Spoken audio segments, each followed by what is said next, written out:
The broadcast is now starting. All attendees are in listen-only mode. Good morning and good afternoon. Thank you for attending the webinar today.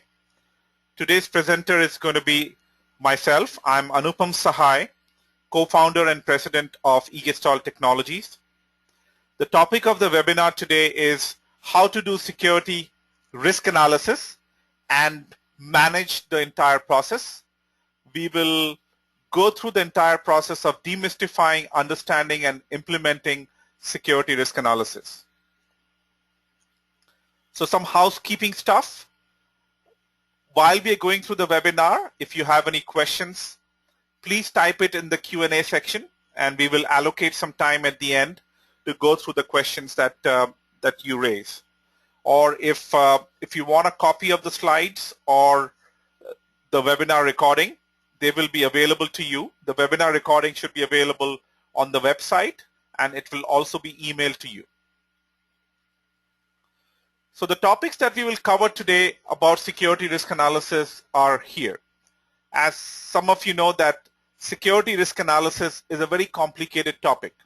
So our endeavor today here is to help you understand the complex topic and bring you some takeaways that you should consider as you are looking to do security risk analysis either for your internal organization or help other customers to perform on them.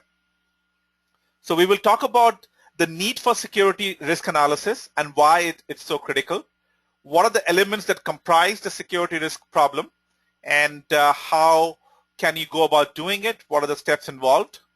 And we will also share some best practices and caveats, including some real-world experiences to deal with the remediation issues found. At the end, we will talk about Aegily. It's a Gestalt's Aegily automation tool that allows you to do security risk analysis and a lot more. And then we'll have Q&A at the end. Lost your audio, Anupam. Can you hear me now?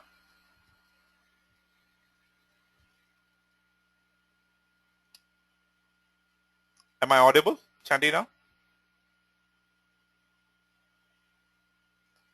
So from a standard disclaimer perspective, I just want to state that a lot of the information presented here is subject to multiple interpretations. So don't consider this to be a legal advice, and follow your lawyer's advice for that purpose. So let's start by asking the basic question about why should we worry about it? Why should we bother? And there are many reasons to bother about it. The most importantly being that when you're doing risk analysis, you're essentially ascertaining the risk exposure for your company or for your customer's company. And if you look at the statistics that you see here, this is from the Internet Security Threat Report from Symantec. This is a 2014 report. The stats are pretty frightening. You're looking at about 30 to 60 million identities that are stolen every month, with 15 to 30 incidents of cyber attacks that are happening. And this is up, by the way, roughly about 75 to 100% from 2012 over 2013. So the stats are mind-boggling, and pretty much every sized company is under attack. And that's pretty much illustrated by this particular graphic that I want to share with you. So this is the graphic that shows how the attacks are happening, and the different bubble sizes tell you how many records or identities were stolen. And the blue ones, which is really being a result of the hacking, external hacking.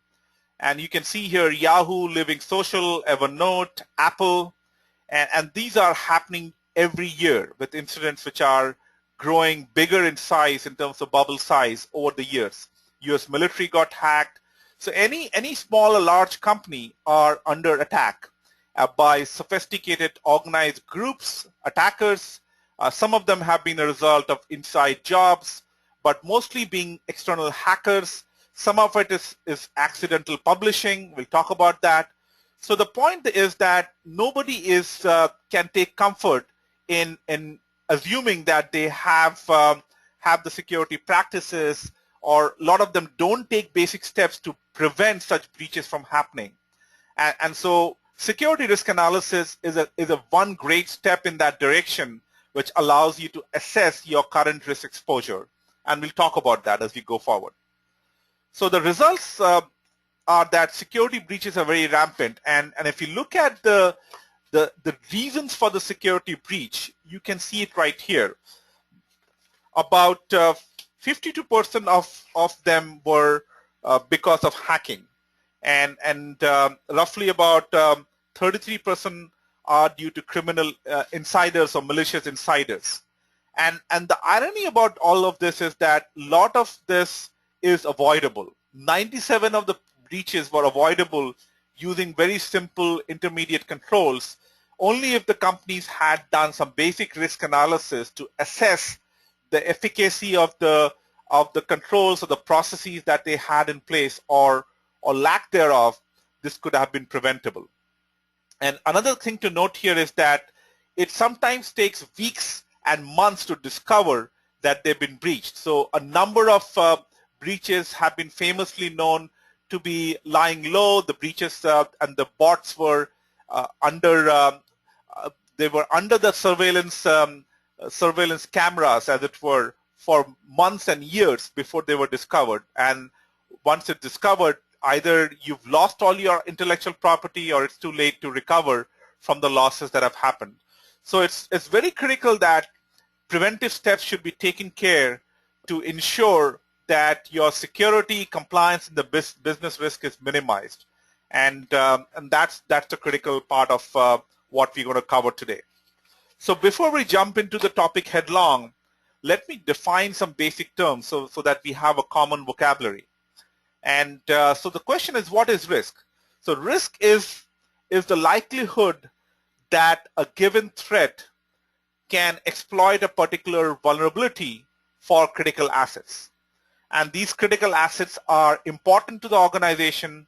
They can be critical strategic assets that are highly valued, or very strategic that could be the crown jewels of the company. So any sort of threats or attack patterns that affect and impact the critical assets of the organization, that can lead to brand damage, that can lead to the financial losses, etc., is really what risk is assessing. And the risk assessment is the process of identifying and estimating what the liability or the percentage chance that a risk can be exploited with certain impact. So why do you want to do risk analysis? So the things that I covered earlier is that you are trying to minimize the risk exposure to external attackers or malicious insiders, or for that matter, accidental misuse. There were certain bubbles that I showed you earlier because of some insider mistakes that data gets out. So this is all because of certain processes not being in place, not having adequate checks and balances. So risk analysis is allowing you to identify the weak links in the organization and their impact potentially if things get out of hand. And the failure to do this can lead to security breaches that I talked about. And by the way, an average cost of a breach is something like $5.5 million with an average of $200 per record, roughly. So the numbers add up pretty quick. If you lose a patient record, or if you lose a credit card information or any personal information, they are essentially sold in the underground market at a high price. And not only that, their liability and damage suits that come about that kind of lead to the increased cost. Now, there's also the need to manage internal security and critical assets, but also vendors. When you interact with external players, external vendors, supply chain management, you need to make sure that people that you're sharing the information with are taking steps to safeguard it. And so vendor risk management is a critical area. And then most of the regulations, if not all, have some degree of requirement to do risk analysis because every regulation is trying to protect a critical strategic asset. In the case of HIPAA high-tech, this is really about protecting the patient health information. In the case of PCI, it's really protecting credit card information. So every regulation is, excuse me, is trying to protect some critical strategic assets. And you want to do risk analysis to ensure privacy and security of information so that they're not compromised by external hackers or malicious insiders.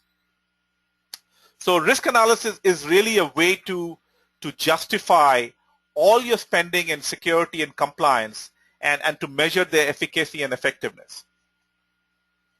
So what will risk management allow us to do? It will allow us to identify all the threats that potentially affect the critical assets, what are the weak links or vulnerabilities in the organization, and what steps need to be taken in the form of technology or processes or security mechanisms that allows us to manage those risks in a manner that can be controlled and moderated.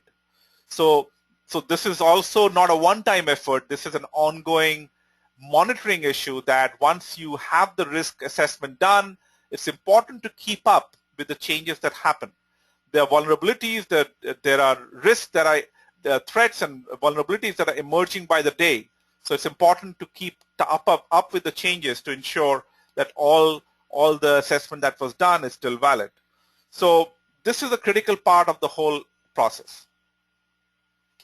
And so here is an example of HIPAA, where HIPAA is saying that there is a need to do risk analysis, and this is the first requirement in the HIPAA security rule. And there's a need to protect patient health information, PHI, that every healthcare organization is responsible for.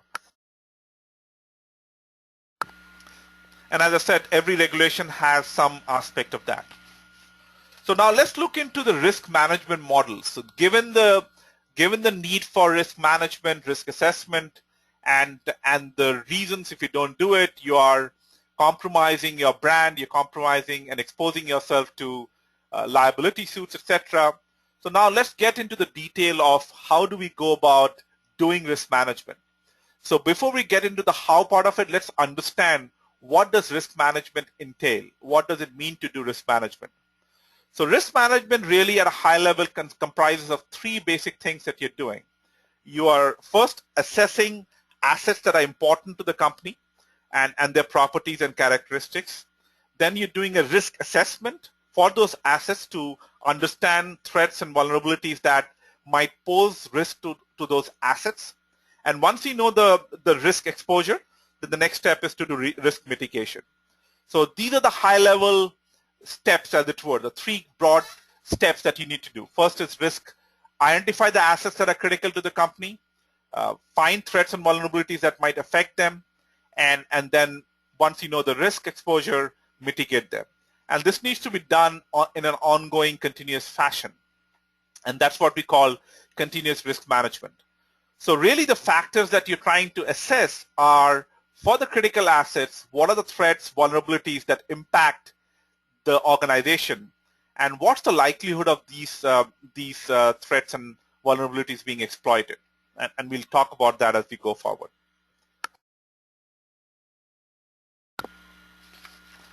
So let's start with the first variable, threat. So a threat is really characterized by an event or a method that's targeting to exploit vulnerabilities that can affect the organization. And the threat source could be a hostile cyber attacker or maybe a physical attacker. It could be human error of omission and commission. It could be structural failures in the organization. Maybe there are no processes, etc.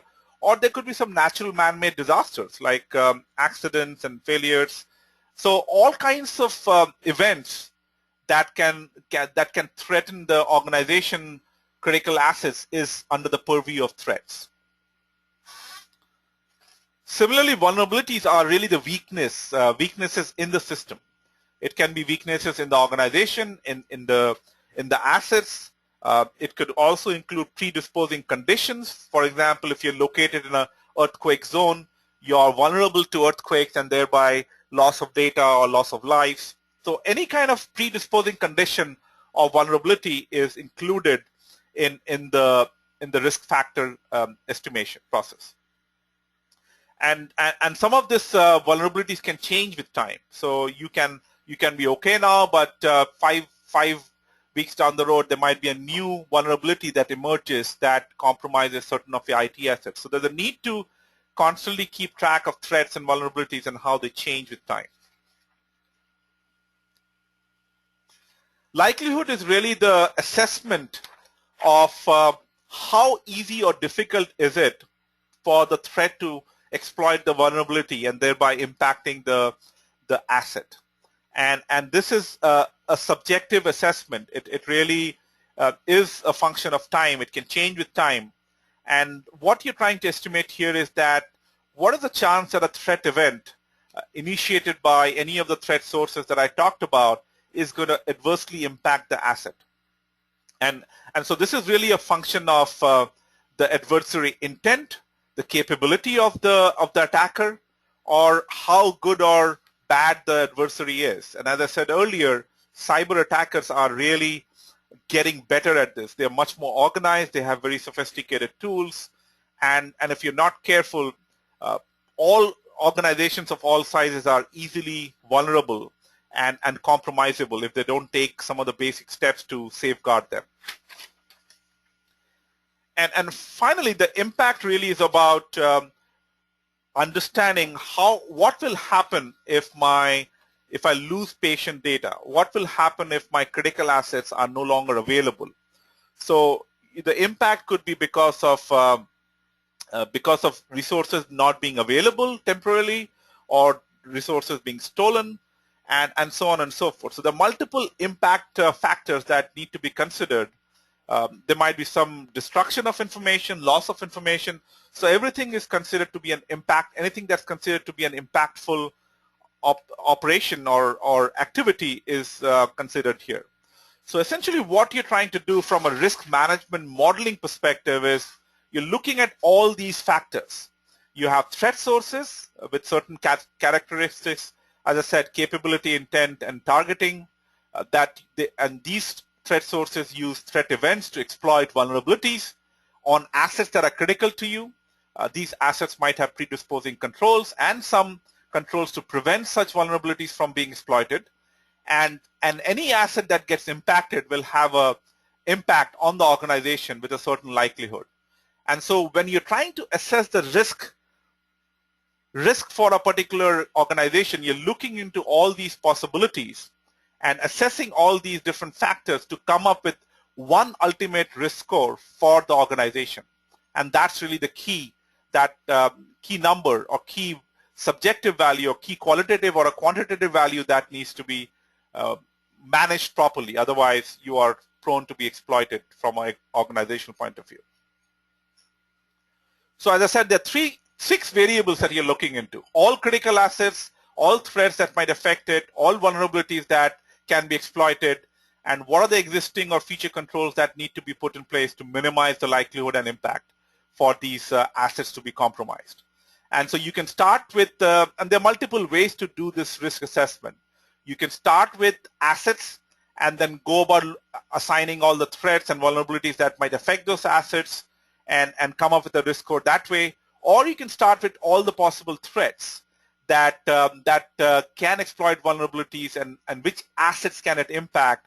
So you can start with the asset first approach or a threat first approach. It doesn't matter really. What you're trying to do is to understand and evaluate all the possible combinations of these six variables in any form. No matter where you start, you end up with all the combinations and the resultant impact that is the aggregate sum of all the possibilities. So now let's get into some more details of risk assessment and how to go about doing it, and then we'll talk about an automated process to manage and make it simpler for you. It might seem quite a daunting task, but there are automated tools that will really simplify all these processes for you. And so essentially what we're talking about is evaluation of all those six variables. And this is an example breakdown. It's quite an eye chart, but it's an example breakdown of the different steps that are needed. So here we start out by looking at all the critical assets. So we're starting with the asset first here. And then we're looking at all the threats and vulnerabilities that might be affecting it, what controls are in place today, and the likelihood impact of these assets being compromised. And for each of these inputs, there are certain things that are done to identify all these different intermediate variables. And so the output is really a set of threats, vulnerabilities, or risk scenarios, and controls and likelihoods, etc. And once you do all of this evaluation exhaustively, you come up with a risk score. And so this is the risk score that the current organization is prone to for the current set of assets and threats and vulnerabilities that exist. So once you know that, the next step is to come up with risk mitigation, where you're trying to fix the problems through controls or processes or any other effective mechanisms that will minimize the risk exposure. And so this is the 9-step process that allows you to stay on top of risk assessment, understanding what your current risk level is, and this needs to be repeated on a regular basis. So in terms of in a bit more detail of what you're trying to assess, so essentially risk is telling you for an organization how high is the probability or the chance that the organization can be exploited or the assets can be stolen or compromised. And so you're essentially looking for some number. Risk is essentially at the end of the day either a qualitative number or a quantitative number. So in terms of qualitative, you want to look at high, medium, low risk levels, or in quantitative variable, in a quantitative fashion, you might want to look at if my risk is above 100, then this is what I need to do, etc. So you're trying to assess the different buckets of risk and the overall risk based on certain qualitative or quantitative factors.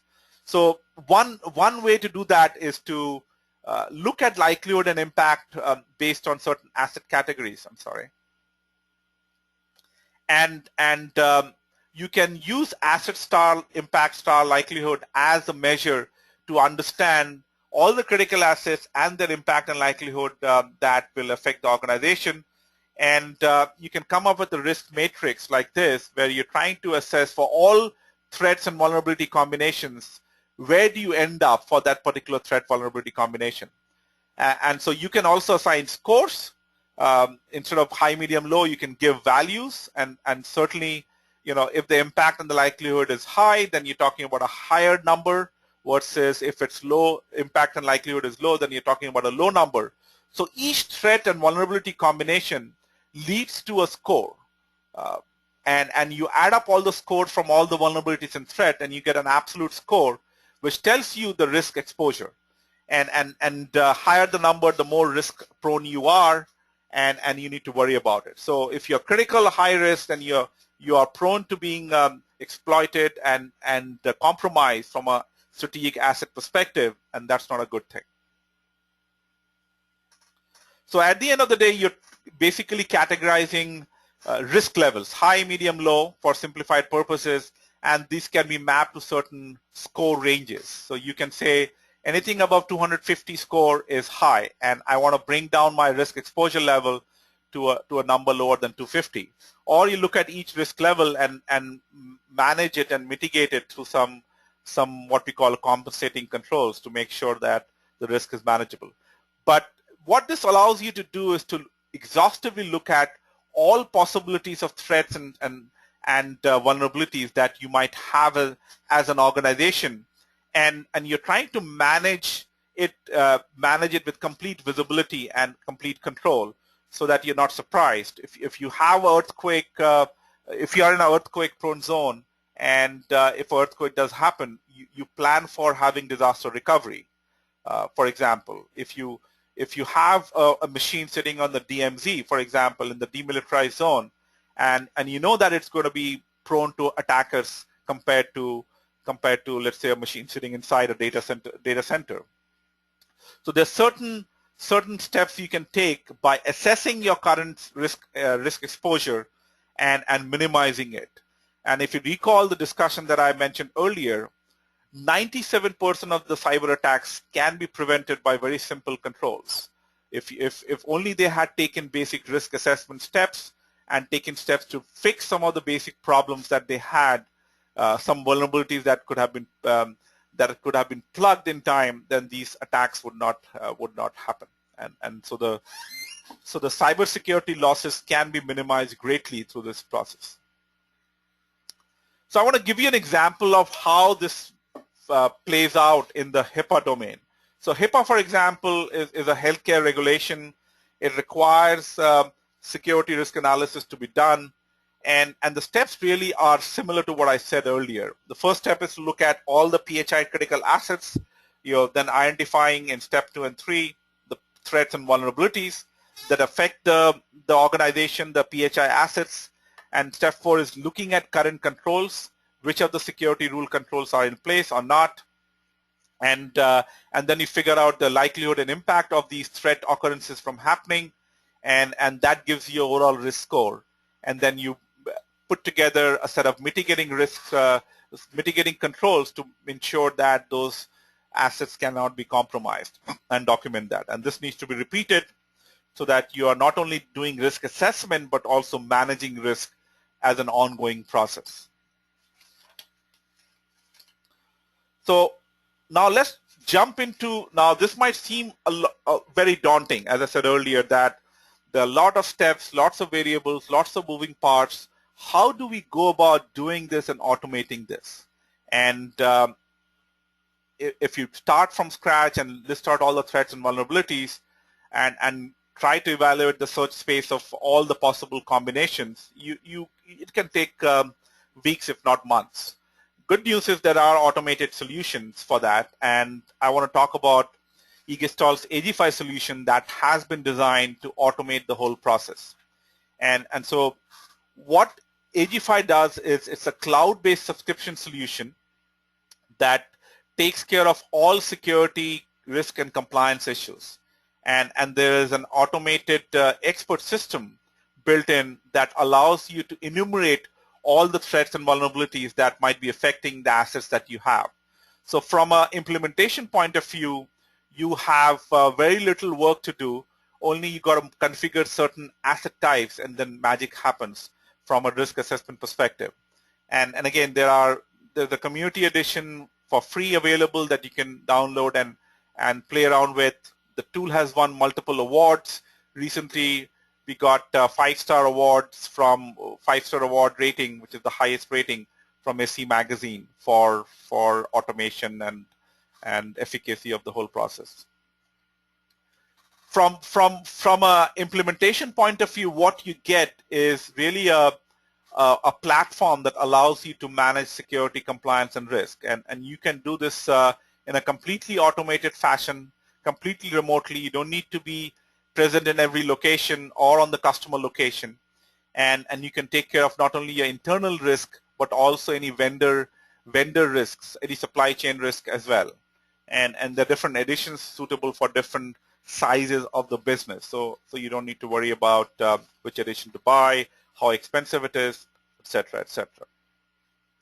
And the tool supports continuous monitoring. So as I said earlier, it's not only important to do a baseline and remediation to fix it, but you need to be able to do this in an ongoing fashion. So the tool will automate all the steps that are required to assess it first time, do the baseline, do the remediation, reevaluation, and then you can repeat this cycle. You can schedule cycles to automate the whole process. And at any point in time, you will get a real-time dashboard that gives you your security, risk, and compliance posture. And you can generate reports in real time that tell you your risk exposure and if interested, the compliance posture and the vulnerability reports as well. The complete 9-step process is available in the tool. It's automated, as I said. You can get access to dashboards that give you at any point in time most of your critical assets, which assets are more important, which are more risk critical, what are the top risk scenarios, scenarios as in threats and vulnerabilities that affect the organization. So you are able to slice and dice the information in charts and reports so that you have the hot assets view at any point in time. And if they change with time, then you have complete visibility there as well. The complete risk management model and the framework that I talked about, by the way, this comes from NIST, and it's similar to ISO and Octave risk management models. All of this is supported in the tool. The difference is that we automate the whole process so that your effort to configure the tool is minimal. We have an expert system that allows you to automate and pre-fill the information based on what the security scanning tool discovers from an ITSF perspective. You can also do processes and other non-IT assets to be included in the whole process. So the bottom line is that you have a complete risk automation framework along which is integrated with the security and compliance framework so that your task is minimal. I want to show you an example HIPAA security risk analysis and how simply it is automatable through the tool. And I showed you the different steps required to identify the PHI assets. This is all done automatically by the tool. The threats and vulnerabilities are automatically extrapolated and created by the tool based on the assets that are discovered. And once you tell us what the likelihood, once you tell us the potential impact, we are able to come up with a risk score which will tell you exactly which assets are more critical for you, which you need to be keeping an eye on based on the current threat scenario and the vulnerabilities that exist. And you can repeat this cycle in an ongoing fashion so that you're able to stay on top of changes that happen on a day-to-day basis. Here is an example of the dashboard that you'll see. You'll essentially see a real-time status of your security and compliance posture. In this case, it's showing you the HIPAA compliance posture. And you can download, if you want to play around with this tool, you can download a free edition from egestalt.com. You can play around with it. It'll give you your security and compliance and risk posture in a matter of minutes once you download and install it. So play around with it. I would encourage you to get familiar with the tool, and if you have any questions, please reach out to us. So the tool has basic self-assessments. There are yes or no questions. It's got a document repository that helps you understand what you need to do. If you have evidence, you can upload that. It's got built-in policies and procedures that are available to you, so you know how to understand what the requirements are and how to fix the problems that are found. This is the policy repository. So it's got a full policy management portal built in, so you are able to understand for every requirement what policies are needed. And if you want to change the policies that are built in, you can do that and implement it across your organization. You've got contract agreement documents like the BA agreement in the case of HIPAA that's available to you. So there's a complete knowledge base that's available which has best practices, citation guidance, everything that you need to understand and implement security, risk, and compliance. And of course, it tells you the best practices so that you know what the industry is doing and where do you calibrate yourself vis-a-vis the industry best practices. It's got lots of charts and real-time dashboard will tell you at a high level what are the top issues that you need to worry about and how to fix them. We tell you not only the problems but how to fix the issues that are found. And of course, you can figure out which are the most critical assets or controls that you need to worry about, and you can do what-if analysis. You can look at heat maps to really zoom in on the critical areas in the company. So you have certainly the high-level executive dashboard tools, but also operational tools that allows you to manage it on a day-to-day basis. Here is another example of what-if analysis. It tells you what are the critical assets which have the highest risk, and how do you go about fixing the most critical threat scenarios. So you can play around with the tool. It'll give you exactly what you need to do to fix the problems that are found. And then you can generate reports, compliance reports, risk reports, security reports. You can generate reports about your vendors, which one of them are more vulnerable. So you have a complete automation framework for all of your risk, security, and compliance needs. And from a risk management perspective, you can manage not only your internal risk, but also your vendor's risk.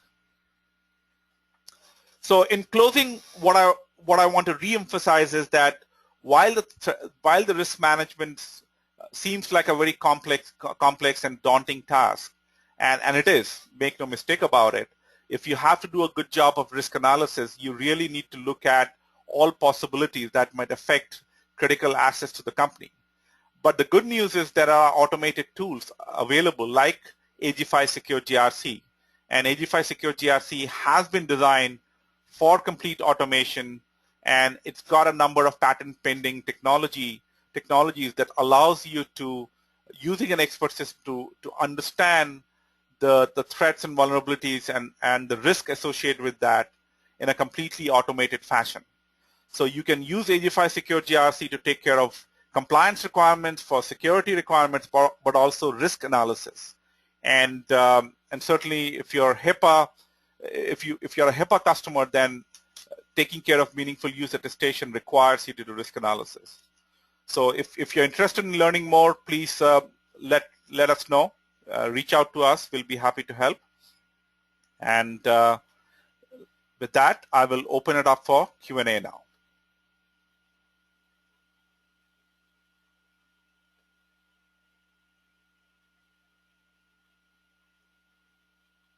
Okay, so let's look at the questions.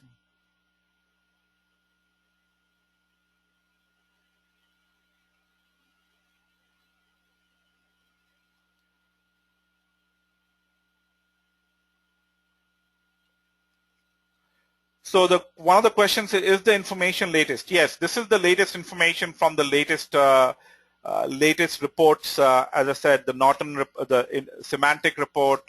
The data is here is latest 2014 information, so it is certainly the latest information.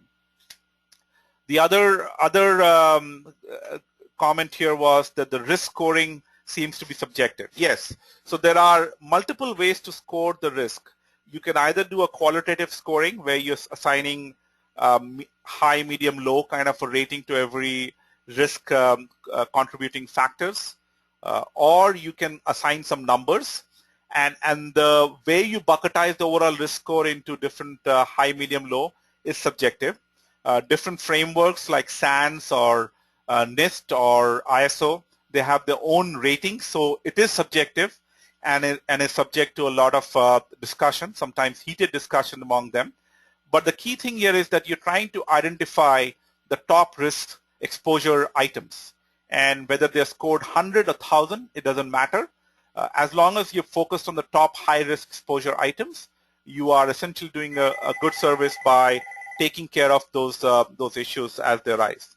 So that's really the critical part of what we're trying to do through this risk assessment process. We are trying to estimate the highest risk exposure items, whether it's because of threats, vulnerabilities, or critical assets that can be impacted, and it allows you to manage that. So another question is the free version a full version?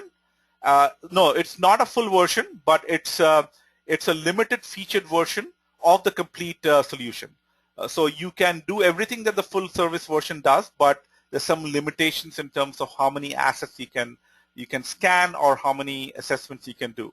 So you'll get a good measure of the overall tool features by downloading this version from the website.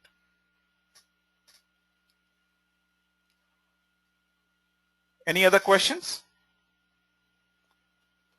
So another question is, how does your risk assessment tool match up with the other industry providers? So as I was saying, recently we won 5 out of 5-star rating from SC Magazine for our risk, security, and compliance management framework. So 5 stars is really the highest rating that only 1 or 2 other vendors got in this domain.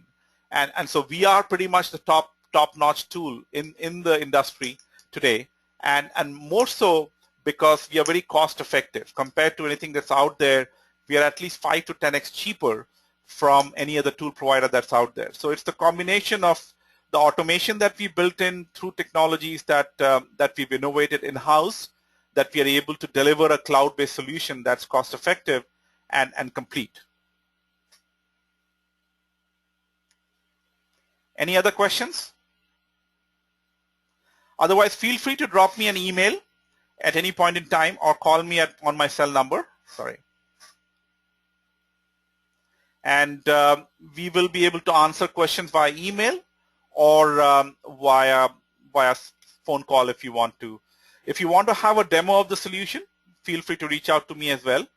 And again, I thank you very much for taking the time from your busy schedule to join us today. We highly appreciate it. And there's going to be a repeat of this webinar with some changes next week as well. So let your friends or anybody that you think could benefit from this webinar join the session next week. So thank you again for coming and have a great day. Bye for now.